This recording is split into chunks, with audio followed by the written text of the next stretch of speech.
Hello friends, welcome to the fourth part of the best games of William Steinitz series. Until now, we have seen that the William Steinitz was developing as a player because during the period of 1866 to 1870, he played extensively in England. He started adopting the style of English player. Previously, he used to play like Anderson or Murphy, or you can say that the previous era players who used to play in a very combinative manner. But once he started playing in England, the style was different. It was more of a positional style. But during that period, he did not get any big results or to his favor. But he was doing one thing constantly. He was studying his games and finding out the flaws. And after studying his game, he found out that he is lacking one very big thing, that is the defensive skills in his game. And he also understood that premature attacks are not good because if your opponent is good in defense, then they are most likely to fail. And that's why he devised his own defensive theory. Like the theory of defense was actually invented by Steinitz, and then he promoted that theory in his games also. To promote his theory or to prove his point, what he used to do is like he used to provoke his opponents to attack on him, or maybe somebody is giving him sacrifice. He used to take the sacrifice and he used to ask them, now prove your point, now prove your sacrifice that it is worth. And because he was so stubborn defender, he was always succeeding in his games. And one more important thing is like during the period of 1872, he won his first international tournament in England, and in 1873 he played in very big tournament in Vienna, and he won that tournament ahead of Anderson.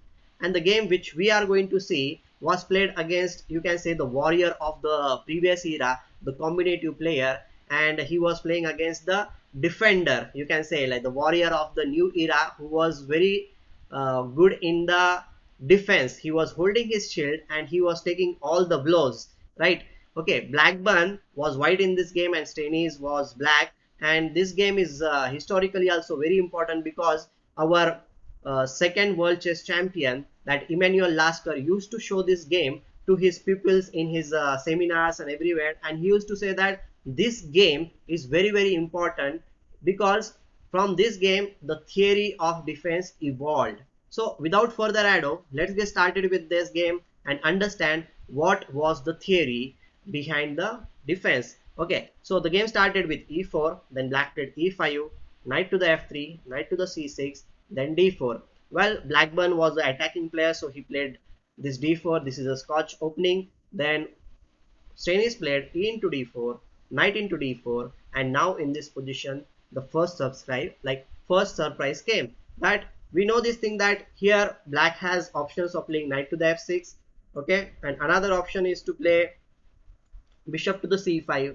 After that, bishop e3, queen f6, c3, and g7. This is the normal play, and the game will continue like that. But as I mentioned earlier, Steinitz used to play in a very provocative manner. He played queen to the h4, asking his opponent to go for the c7 weakness, and his opponent took the bait. He played knight to the b5, attacking the pawn on c7. Well, by playing knight to the b5, white is offering the pawn on e4, that is for sure. But if black captures the pawn on e4, white's pieces will be developing quite fast, and black needs to play in a very careful way. But Steinitz was the player who wants to prove his theory, so he played bishop to the b4 check. Then white played here bishop to the d2, and he took the pawn on e4.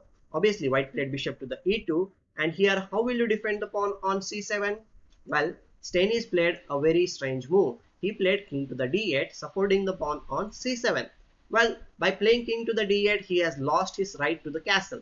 Yes, one more thing is like his king will be there in the center of the board for a long time because there is no way that the king will run away somewhere. So black needs to play very precisely in this position, and he needs to understand that if white succeeds to open up the position or to break through on the center of the board, then white will be victorious. So white played castles. Obviously he wants to bring the pieces as quickly as possible in the game, and here Steinitz played bishop to the d2. Obviously white has the option of playing knight d2 and queen into d2, but in this position Blackburne played queen to the d2, and here the knight on b5 is very annoying because unless and until this knight goes away, the king cannot really move. So Steinitz played a6, dislodging this knight from the b5 square. Well, in this position, knight can come to the c3 square, but his opponent decided to develop the knight on b1 first, so he played knight to the c3. Now queen e5 was played, and then knight went to the a3 square.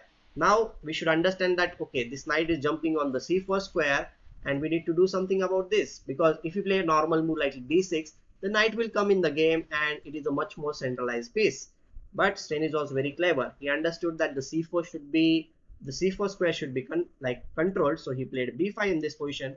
And also there might be one possibility that in future the bishop can come on this diagonal. Okay, let's see what happened. White was also very quick. He understood that and he played bishop to the f3, attacking bishop into c6. Like that is the threat in the position. So black played knight g7, supporting the knight on c6.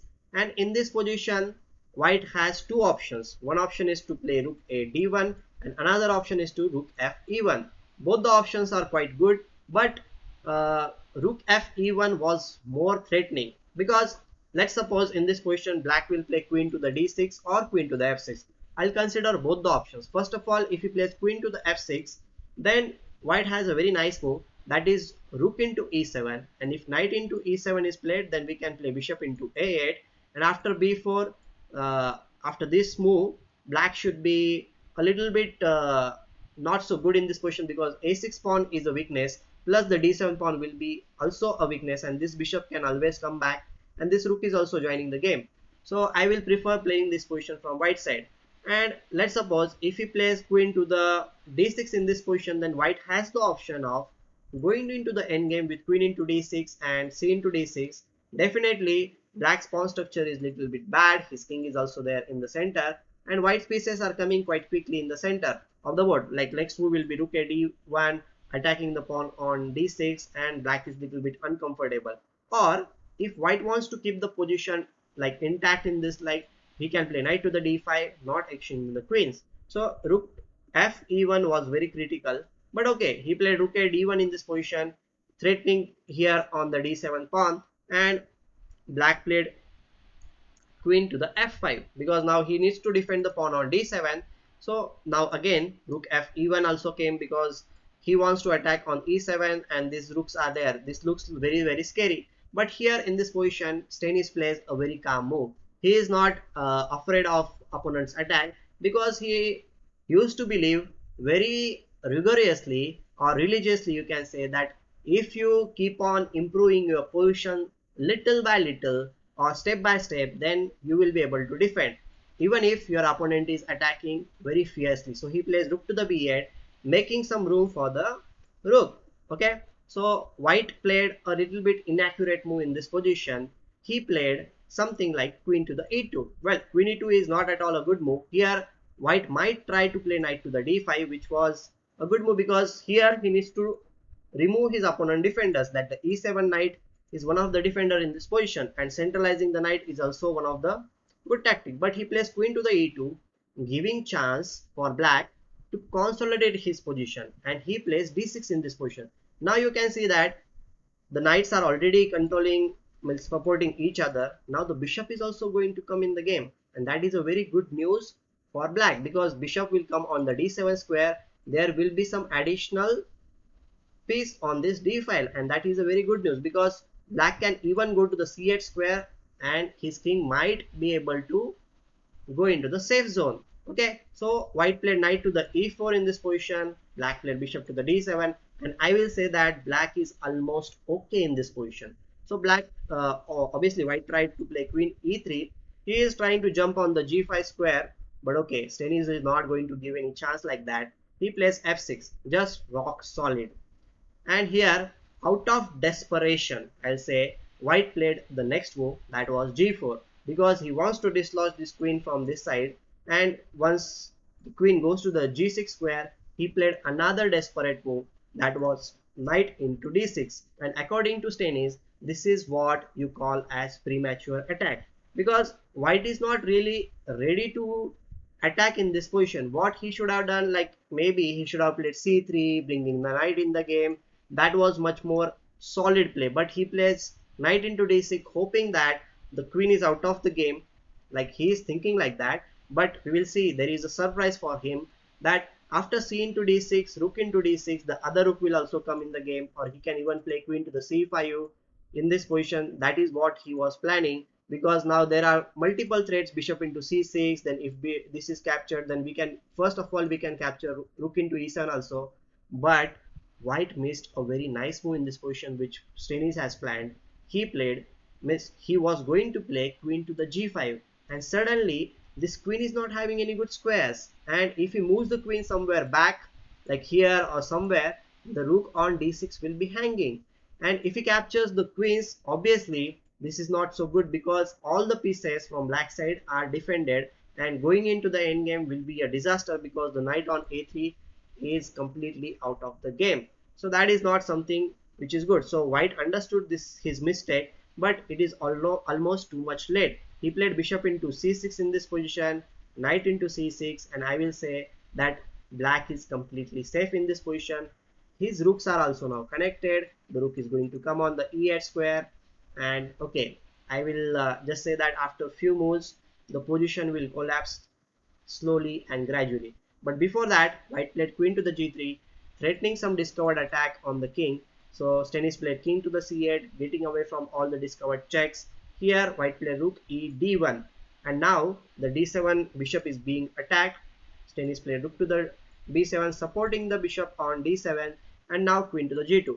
Again, there is a threat of rook into d7, rook into d7, and queen into c6, and white will be winning back the piece. So Stenisz understood this thing, that there is a weakness on the d7 square, so he plays knight to the b8, controlling, or you can say supporting, the weakest piece in the position, that the d7 bishop is the weakest in the position. And now rook 1 d4 was played. Maybe his idea is to play c4, and he is also supporting the pawn on g4. But now, as everything is settled down, it's time for you, like for Stenisz, to create his own counterplay. And that's what he did with the next move, that is h5. Now the h file is going to be opened up, the rook is also going to come in the game, and it will be a very difficult position for white. Well, here he played queen to the d5, and Stenisz was very quick to exchange the queens, or to offer the exchange of the queens.